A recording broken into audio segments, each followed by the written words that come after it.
Welcome back to my Mental Health and Crime channel. My name is Huda London. This is the case of the Idaho. This is all my thoughts, my speculations, and my opinions only. Today, I'd like to talk a bit about Everwood's interview. Everwood was a close friend of Zana and Emily Allen, Hunter Johnson's girlfriend. She attended the same sorority as Kaylees Gongalves.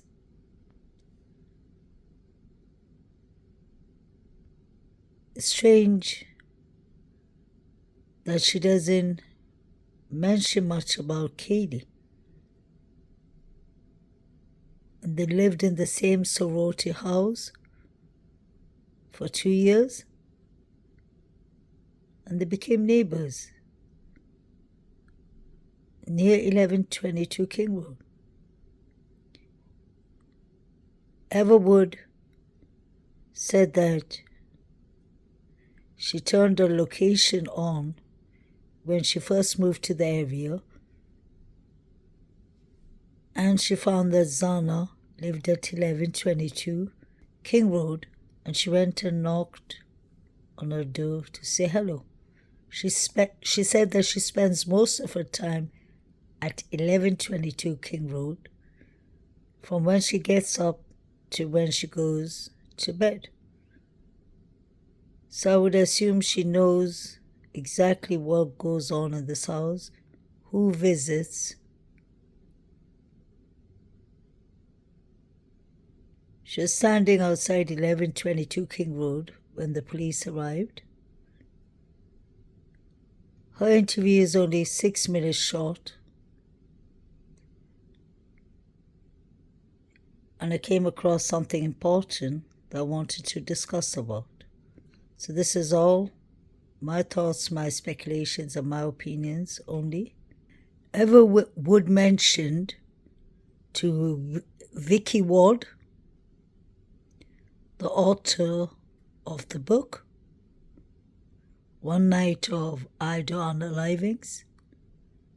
She told her that she saw, or she heard, somebody climbing up her steps and trying to open her doorknob, the outside doorknob. This was 3 weeks before the unalivings. So was there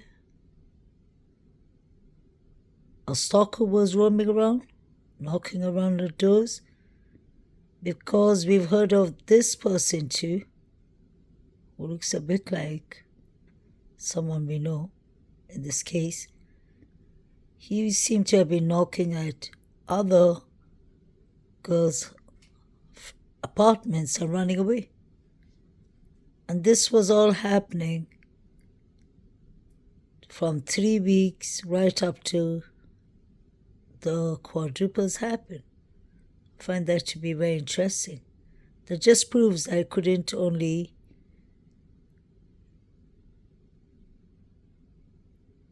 be Koberger who should have been under suspicion. What about the other people? Did they ever investigate this? Is my question.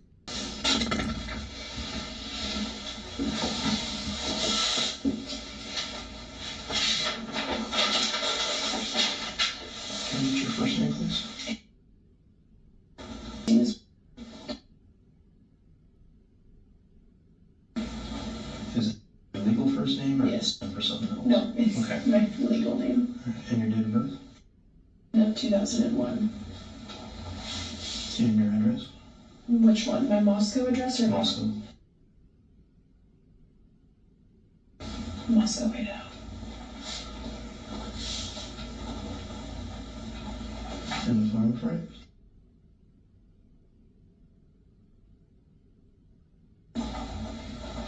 Okay. And is your license in Idaho or a different state? Okay. All right. So what we're trying to do is get a timeline of any kind of timeline that anyone can give us of the events from last night. Okay. What interactions did you have with anyone that lives on that 1122 King Road address? I had 0 interactions with any of them. I Okay. work with the football team, so I was working in Okay. the football until I think I got home around 8:45, and ever since then I was at home in bed, and then this morning I heard all of the ambulances and everything. And I saw out my window a few of my close friends standing there, and I've had to do this a few years back with the borderline shooting at Thousand Oaks when a mass shooter came in, and so it's just like an instant replay. So seeing them standing there with the white blankets, I just knew something was wrong. So I walked out and brought more blankets out there and just sat there and comforted them, and then that's kind of when we found out everything. I still don't really know what's going on. Okay. Do you know, like, any of the people that live there, like Ethan and Xana? So I know that Ethan and Xana and Maddie Mogan and Kaylee Goncalves, they were all 4 pronounced dead, I believe. Do you know those 4? Yes. Okay, you're fairly close to them? Yeah. Is there anything that you can shed a light on that might lead us in a direction to find somebody who might do something like this? So I was actually on the phone with my dad, and I've been talking to him. So a few weeks ago, at about 1:30 in the morning, what sounded to be a man started walking up my stairs and tried to open my door. This was on October, let me see.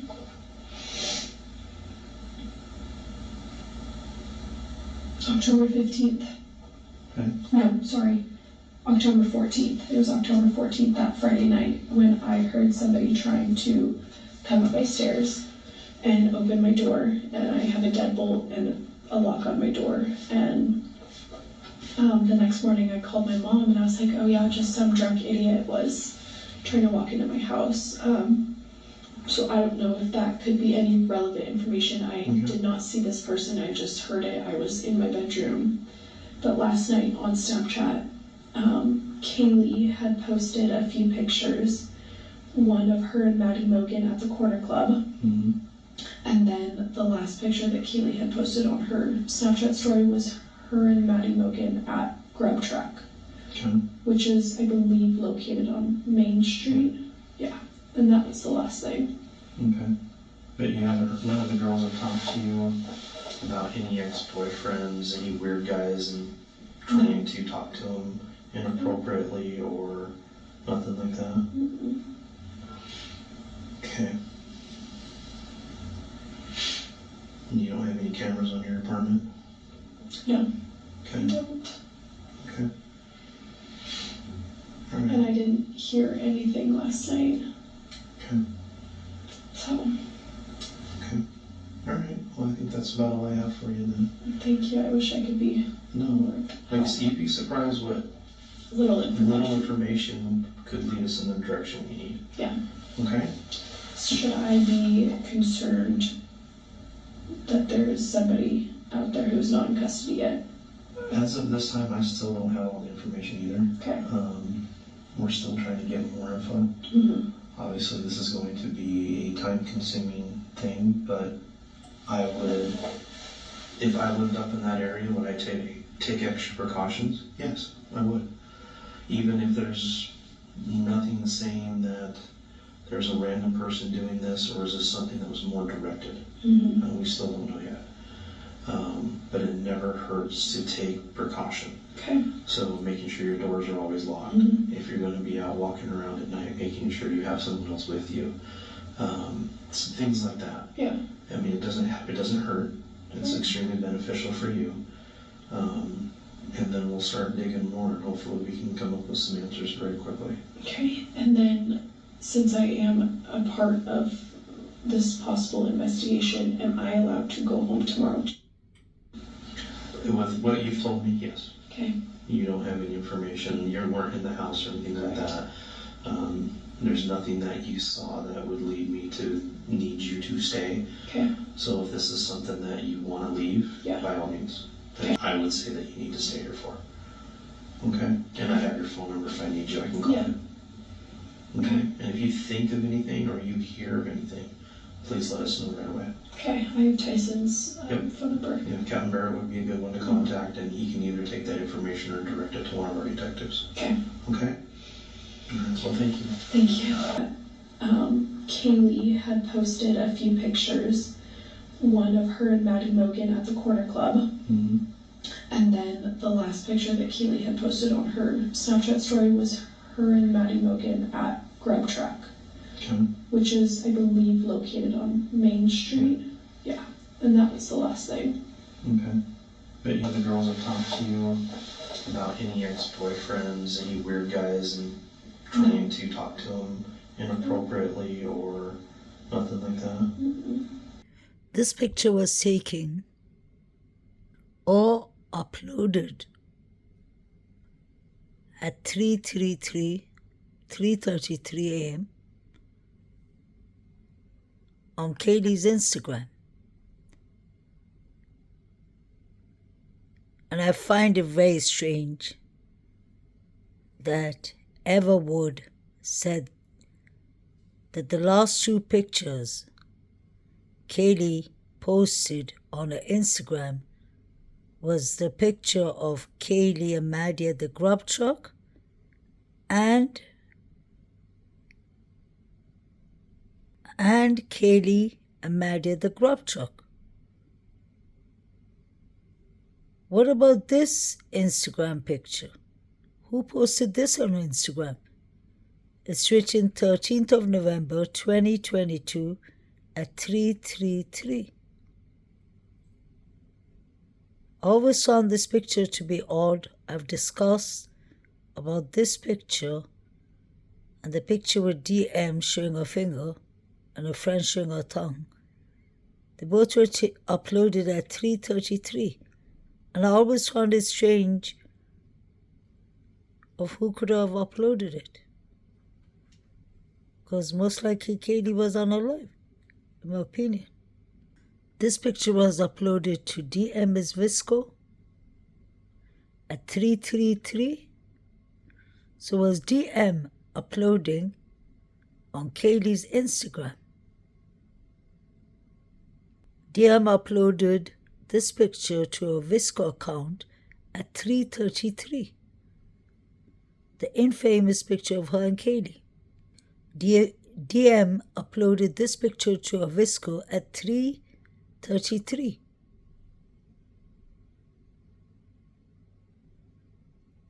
Was she trying to say that the job is done? Who was uploading these pictures at 3:33 is my question. Kaylee, Maddie, Zana, and Ethan couldn't have been uploading it themselves. Doesn't make sense. And finally, this one was put out on Geo Snapchat at 3:30. This person was in front of 1122 King Road, allegedly. So was DM uploading pictures that night? Let's not forget the transcript goes silent between 2:57 to 3:51. From 2:53 to 3:51. Almost an hour. That is when DM was taking these pictures and uploading them.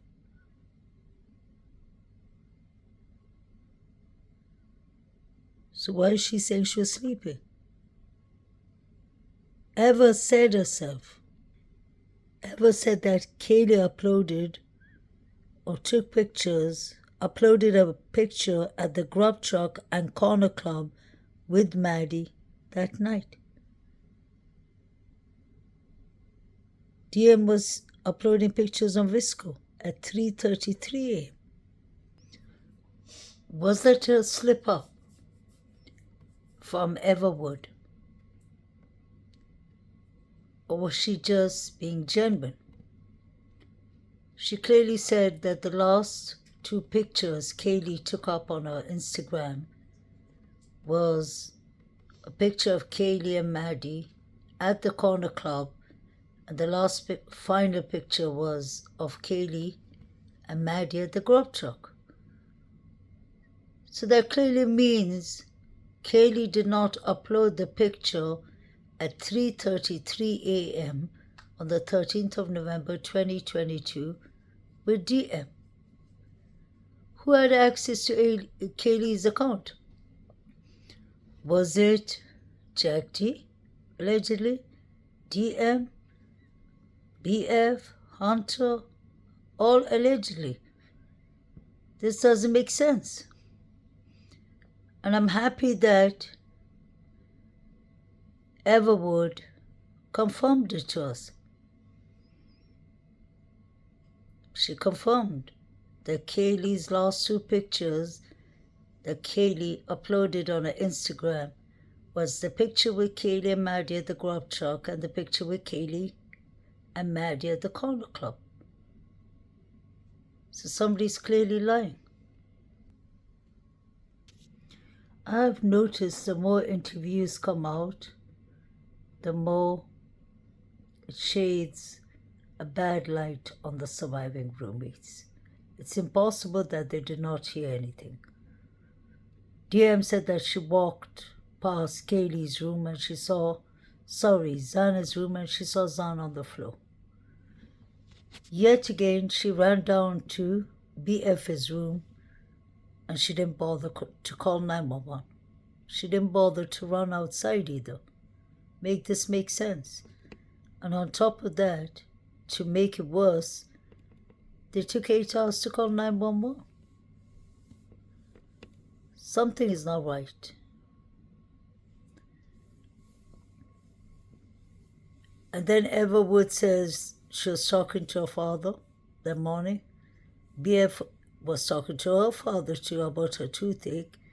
DM was talking to her dad too. And strangely enough, Everwood said that she came home at 8:45 and fell asleep. To be a day that it was, to be a weekend that parties were blooming and people were partying everywhere, find it strange that Everwood came home, fell asleep. So did Emma, Hunter Johnson, Lindenberg, and his girlfriend Josie. They all ended up falling asleep. But yet again we have Hunter Johnson, who wasn't at home between 3 to 5 a.m., according to Josie, his boyfriend Lindenberg. The timelines don't make sense, the alibis don't make sense. Clearly, some of them are lying here. Why were their phones investigated? I'm sure they were, but they could have got their phones to line up with their alibis, because these people are given so much time to keep their phones. The phones weren't taken from them immediately. They weren't separated immediately from each other. In my opinion, I feel like they were given time to build up their alibis and their stories. But yet we have Lindenberg saying that Hunter wasn't at home. He wasn't at Emily, his girlfriend's apartment, between 3 to 5 a.m. Where was he? And Jack D's alibi doesn't make sense. Let me know what you'll think. Please like, share, and subscribe. And I wonder who was this person with the balaclava who was going and knocking on people's doors and ringing their doorbells. This was all happening, according to Everwood, a couple of weeks before the unalivings. I find that to be strange. It just can't be a coincidence. 3 unidentified male DNAs were found in this house, and 3 unidentified male DNAs were found under Maddie's nails. So there were clearly more than one person at the crime scene, in my opinion. Let me know what you'll think. Have a happy new year. Please like, share, and subscribe.